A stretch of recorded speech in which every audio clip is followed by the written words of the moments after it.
ह्या दोघी इथे का घुटमळत आहेत? केसांचा पांढरेपणा आणि हाताच्या सुरकुत्या तर लपवल्यात, पण तरी यांच्यापासून सावध राहायला हवं. मंजिरी,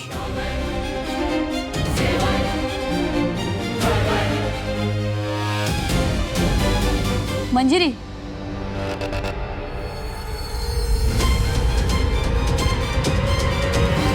तुला वाटलं असेल ना की तू पोलिसांना हकलवलंस म्हणजे तू जिंकलीस, तर हा तुझा सगळ्यात मोठा गैरसमज आहे.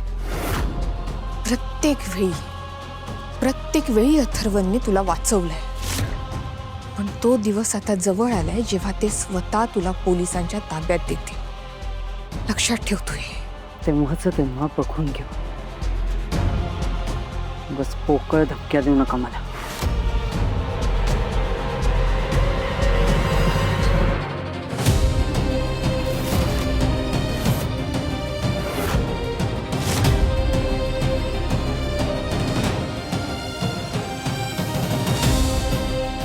ताई, तू पाहिलंस ना?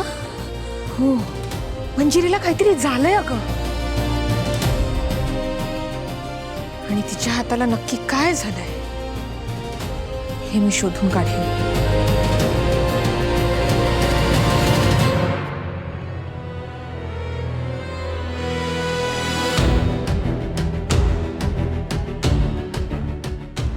ही अंबिका माझ्या मागे तर येणार नाही ना? जाऊ दे, यायचं असेल तर येऊ दे. आता विचार करण्यात मला वेळ वाया घालवायचा नाहीये. एकदा का मला तो कालमुखमणी मिळाला, मग या दोघींनी काही करू दे, मी यांना धूळ चारेन.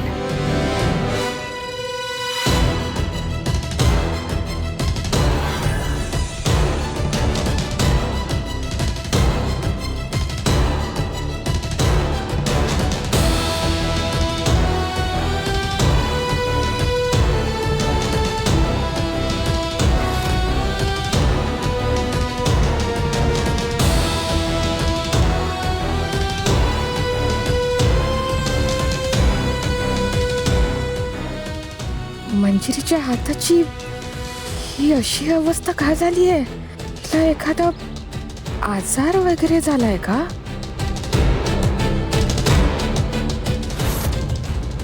कुठं आहे माझा कालमुखमणी? तो खडा जर का सापडला नाही तर माझी शक्ती मला परत नाही मिळणार. या म्हाताऱ्याने जाता जाता सगळं काम बिघडवलं.